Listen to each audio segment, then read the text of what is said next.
and welcome to Mommy Says. You may have noticed that Mike and I took a little hiatus last week. That's because we were at Toy Fair, and I am still so exhausted. I'm filming this on Sunday.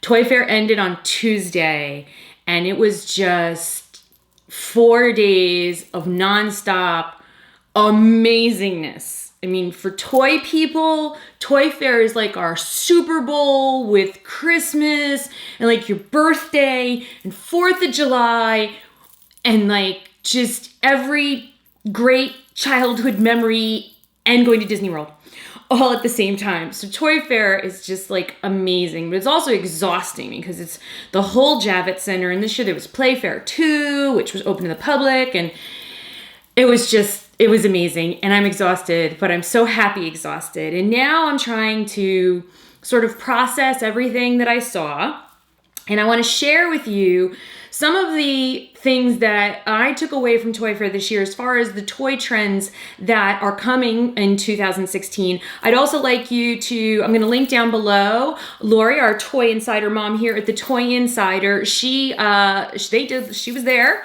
kept bumping into her, bump and hug, kiss, keep going. But she did her picks, her top picks from Toy Fair, so you have to check out her video.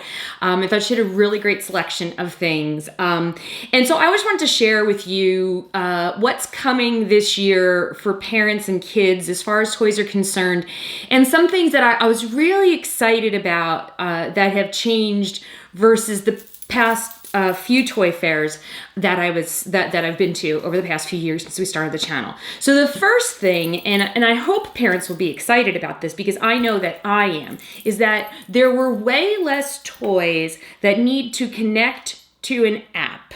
So that was a thing for a few years where people kept trying, toy companies were like, oh, well, kids are always on their phones and their tablets, so let's make these virtual worlds inside the tablets, and then somehow you have to connect it with the toy, or to make the toy work, you have to connect it to a tablet, or to get extra functionality out of the toy, you have to connect it to a tablet or a phone, or there was a lot of that for the past couple of years. And I noticed that as I was getting my tours at different booths, very, very rarely did somebody talk about something that connected to a phone or a tablet. And I was very relieved for a couple of reasons. One is that I really believe in letting your child just let their creativity thrive. And if you saw our house, any of you who've seen Gracie, you know that we do not restrain her creativity or self-expression really in any way. And so for me, toys are, a piece of that self-expression and a piece of that exploring your creativity. And so when we start tying like a toy, I just knocked over an action figure, tying a toy to an app, I felt like we were kind of constraining the creativity and constraining what the child could do with that toy to this world that was in this app. And so I was really glad to see a lot less of that. And another reason, just from a perspective as a parent, I have to pick this up. It's making me crazy that I dropped this. One sec. I'm back. One of the things that made me totally crazy just as a toy reviewer, as a parent, was how hard it was sometimes to get these toys that connect to a phone or a tablet to connect. And if there were a bunch of Bluetooth devices, if there was a bunch of different Bluetooth devices in your house that couldn't find each other, it would disconnect. There was lots of frustration, and so I'm glad to see that's gone.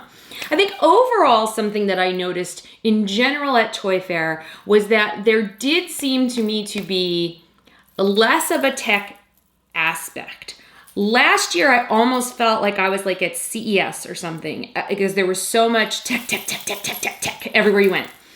And I'm not saying that doesn't still exist. I mean, there are some cool technological, techie toys out there.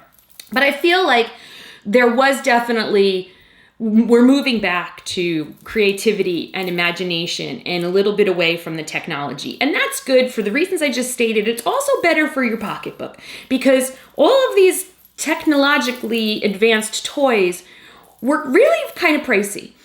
And, not everybody is blessed to have a toy review channel, so it was really, toys were getting kind of really expensive. And, I felt bad because kids would want the toy to do all the things they could see that it did in the commercial, but it really needed to connect with a tablet. Or they wanted that toy that was in that commercial, but that toy was $100. And, if it's not your birthday, if it's not your Christmas, if it's not a special occasion, it's, $100 toy. That's a lot, So I was really glad to see more low-tech toys, I guess we'll call them. I also saw more affordable toys, which I was really excited about. In particular, I think Jakks Pacific has done some incredible fun stuff with foam. Their real construction line is absolutely amazing. And I didn't realize until I saw it that it was foam. I kept seeing the pictures and thinking it was wood. And I didn't realize that it was foam. And these sets you can do so much with these sets, and they're like $5 or $10 for the deluxe set. And like with the deluxe set, you can make like 8 different things. $10 because it's foam. And so, you've got this affordability and the creativity and construction and imagination all for $5 or $10. No tech involved, right? It's not $100. It's all of the beautiful things about toys, and it's $5 or $10 for the big set. That blew my mind. They're doing the most amazing fun stuff with foam over at Jakks Pacific. They had this really cool foam crossbow that I think was like $5, and I could just see us running around the yard with a few of those, or playing with them in the lake because they were like the noodle foam, the noodles that float. It was that kind of foam, so we could take it in the lake, take it in the pool. I really loved that. As I went to different booths, I saw a lot of things that were affordable. I saw toys that were fun and exciting and innovative, but they weren't $50. They were like $10, $12, $8. I really loved that. I loved the dolls.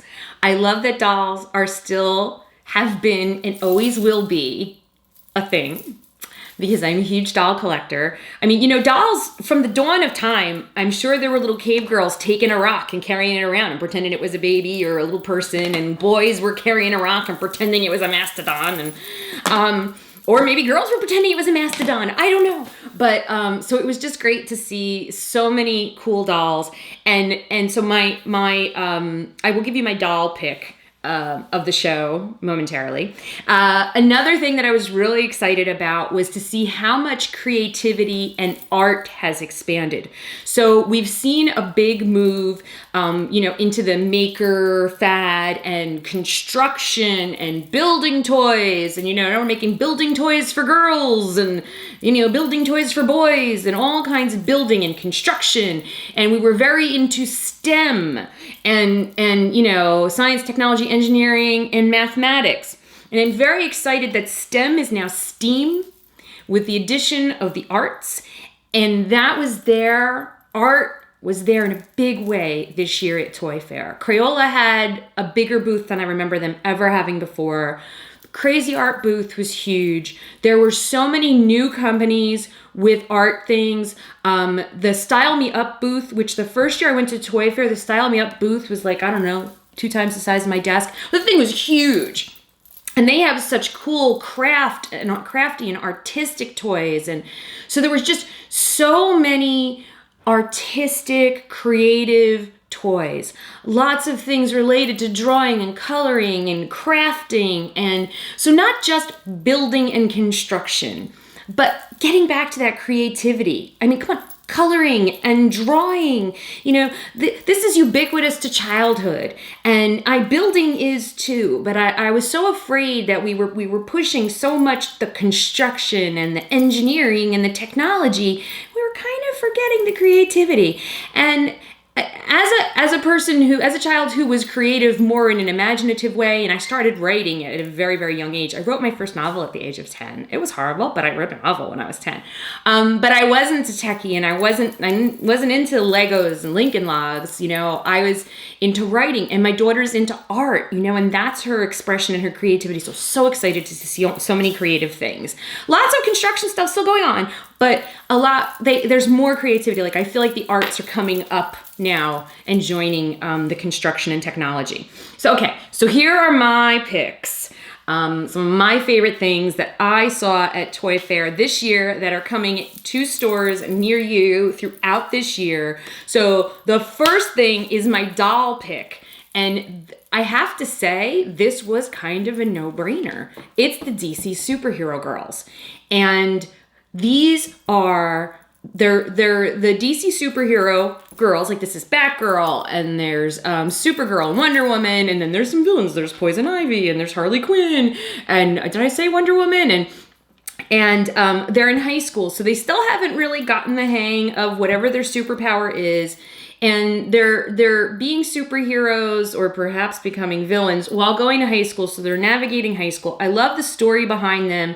And I absolutely love, and you can see it better in the action figure. The bodies on these dolls are modeled after female athletes because these are superheroes. They're not fashion models. Okay. So they're muscular. And let me see, I think you can see it better on the action figure.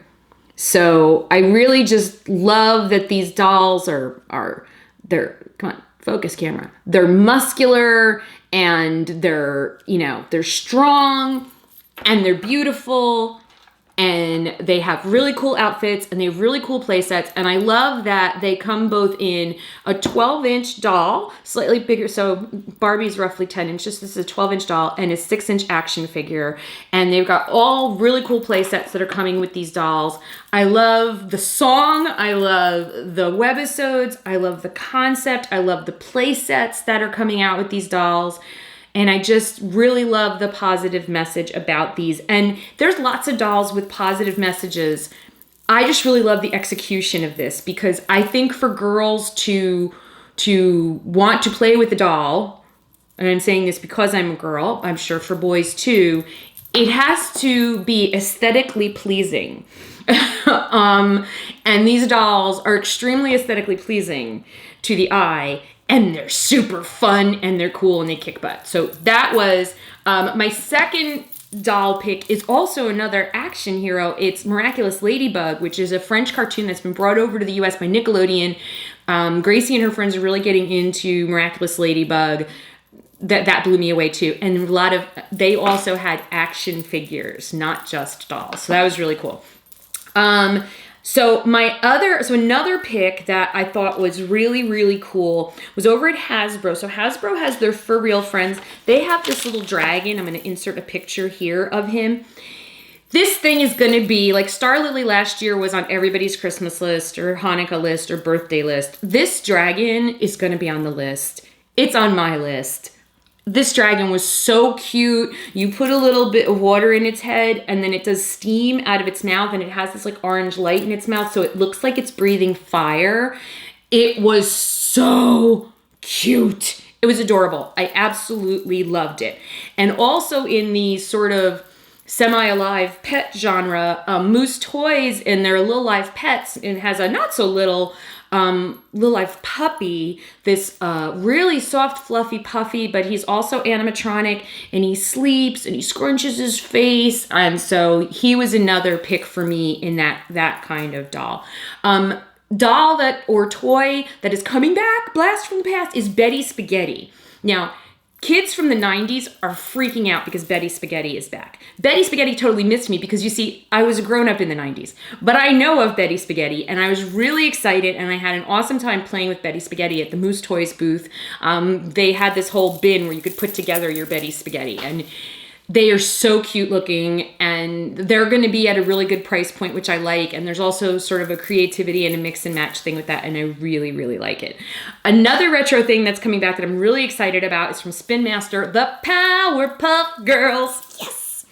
So, yeah. The Powerpuff Girls are coming back. They are getting a reboot. And I was worried that the reboot would be freaky looking. And now that I've seen the artwork and the toys at Spin Master, I am so excited for this reboot. They are so true to the original.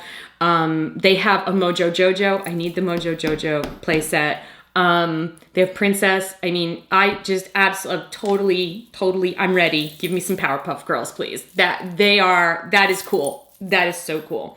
On the sort of more affordable, collectible, and sort of creative side of things, there are two new collectibles that are coming out. One is already in stores and it's called Splashlings. And we met the creator of Splashlings, and I found out he is also the creator of Pound Puppies.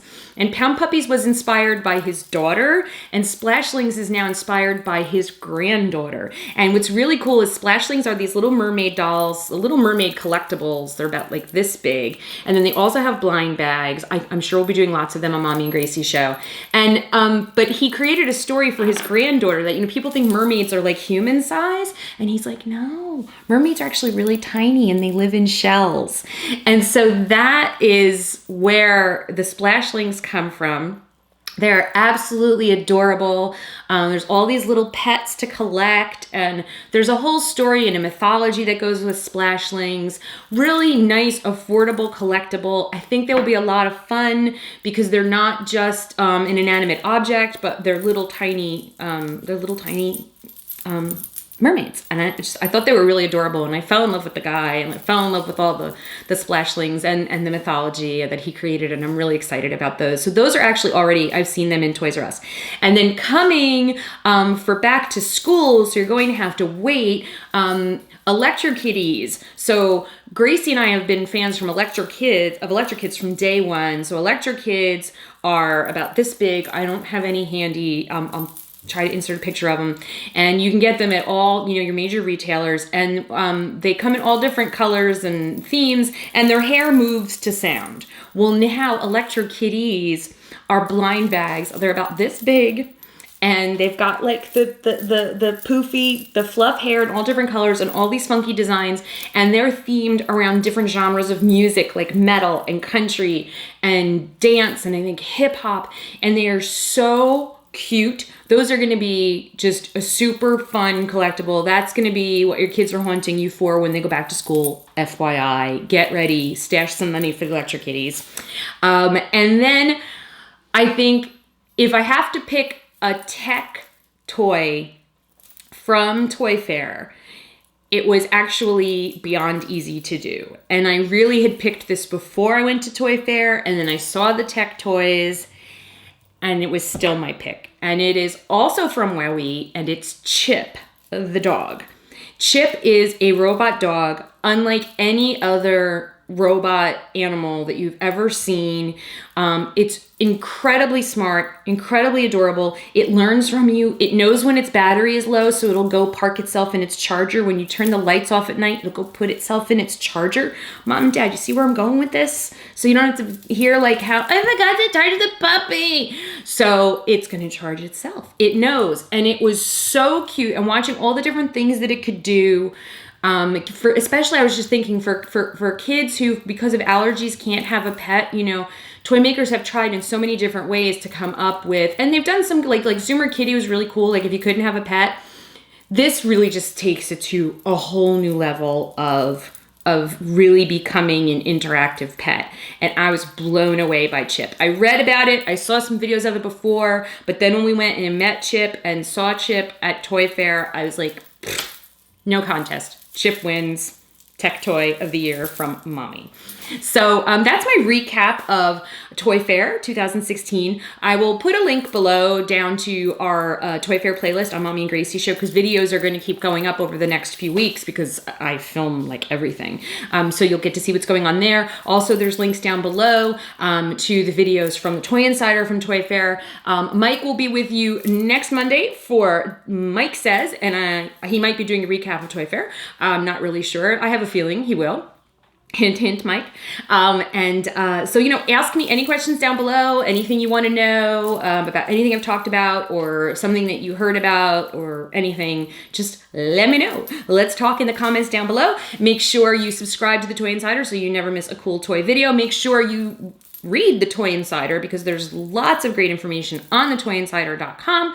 And make sure you subscribe to me over at Mommy and Gracie Show so you never miss Mommy and Gracie Show video. Until I see you in 2 weeks, Mike will be back next Monday. Thank you so much for watching. Thank you to the Toy Insider for giving me this little corner of your YouTube channel. And I'll see you again real soon. I love you.